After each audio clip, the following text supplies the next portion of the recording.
Assalamualaikum warahmatullahi wabarakatuh. Hai Ananda, bagaimana kabarmu hari ini? Semoga kita semua selalu dalam keadaan sehat dan jangan lupa terus semangat belajar.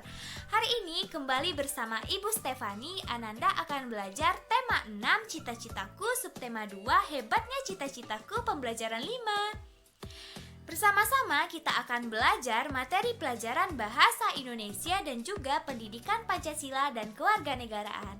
Tujuan pembelajaran hari ini yaitu agar Ananda dapat menelaah isi puisi, menyimpulkan amanat dari sebuah puisi, menuliskan puisi karya sendiri bertemakan cita-cita, sehingga nantinya Ananda dapat mempraktekkan pembacaan puisi dengan lafal, intonasi dan juga ekspresi yang tepat.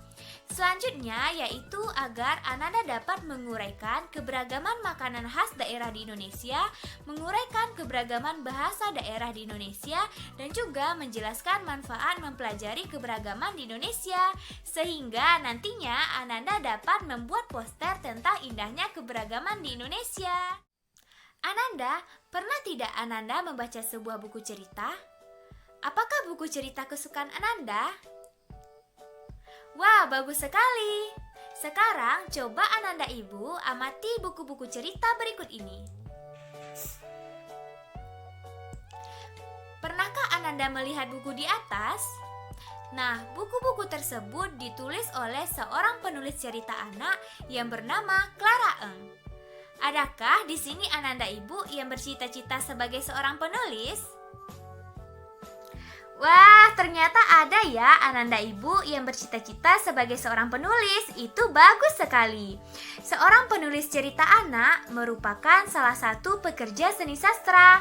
Sama halnya dengan cerita anak, puisi juga merupakan salah satu contoh dari karya sastra. Pada pembelajaran sebelumnya, Ananda semua sudah belajar tentang apa itu puisi. Sekarang siapa Ananda Ibu yang masih ingat apa ya itu puisi? Ya, bagus sekali Ananda.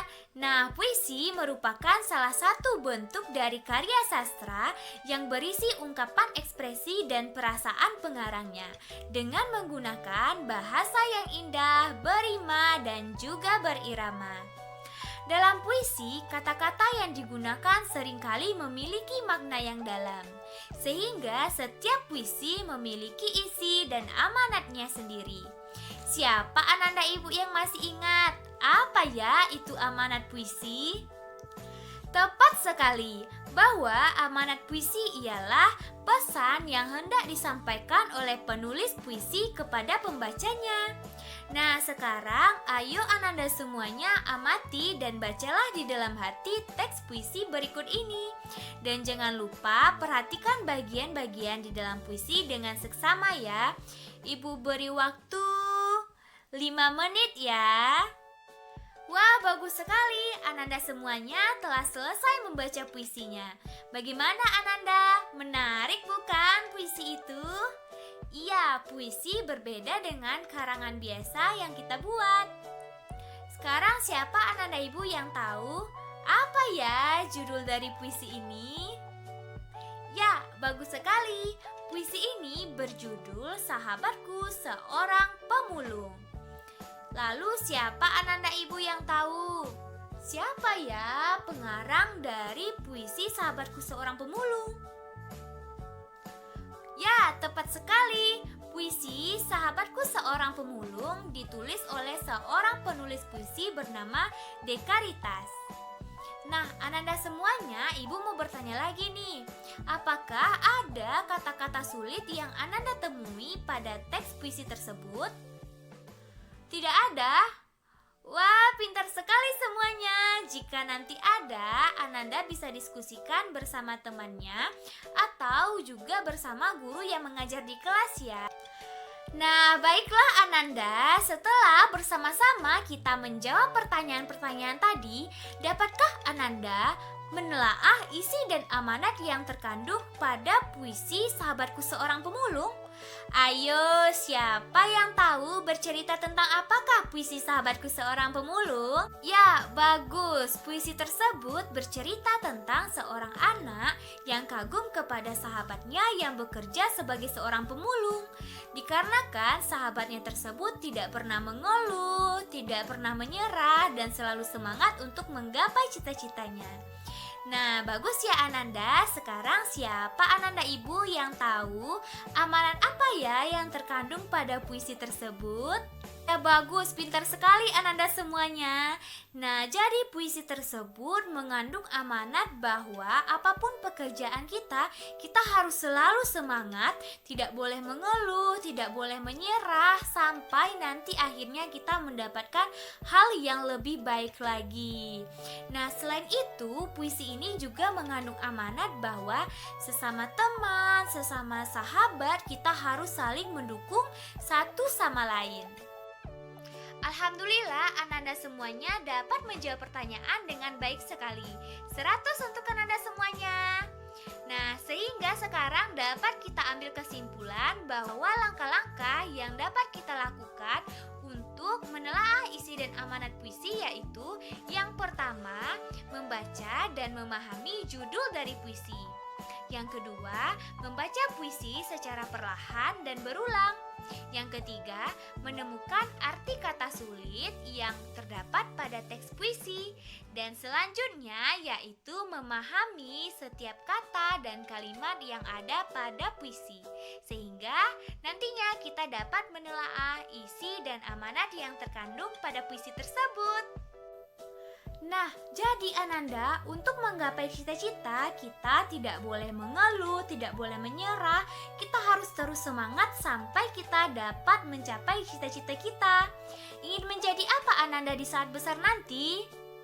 Nah, itulah yang dinamakan dengan cita-cita.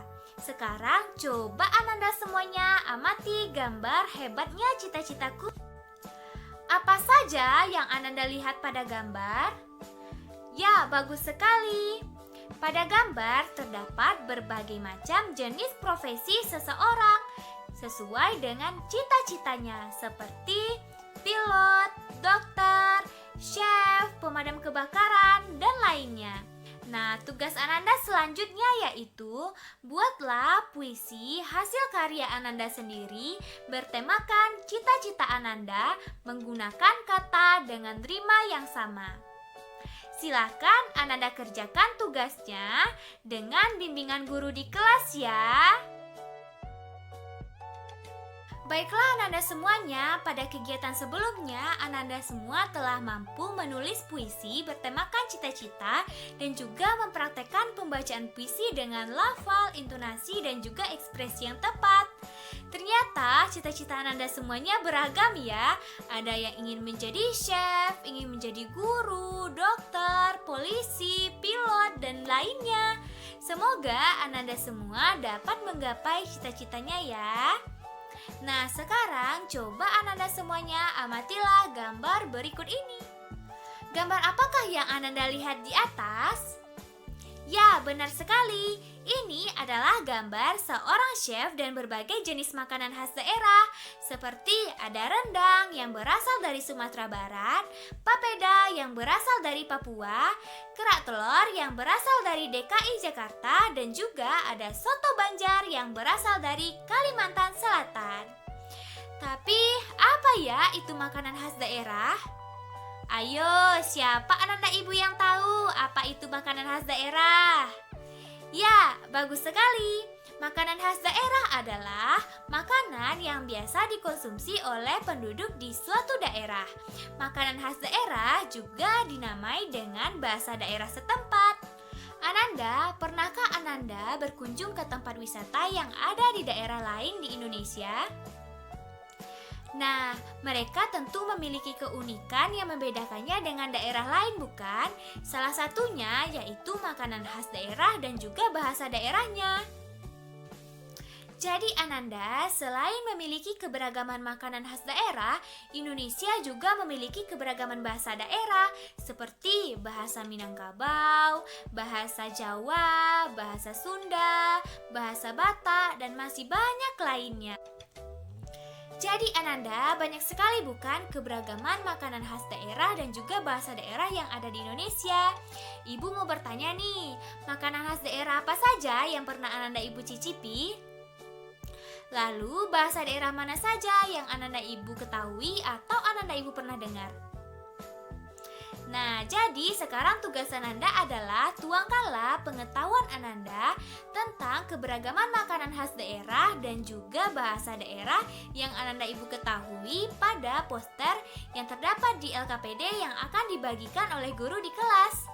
Selamat bekerja ya! Baiklah Ananda, sekianlah video pembelajaran kali ini. Semoga video ini dapat membantu Ananda semuanya dalam memahami materi pelajaran tema 6, cita-citaku, subtema 2, hebatnya cita-citaku, pembelajaran 5. Selamat mengerjakan tugasnya ya. Apabila ada kesalahan, Ibu meminta maaf, mohon dimaafkan ya. Semoga kita semua selalu dalam keadaan sehat dan terus semangat belajar. Sampai ketemu di video pembelajaran selanjutnya. Assalamualaikum warahmatullahi wabarakatuh.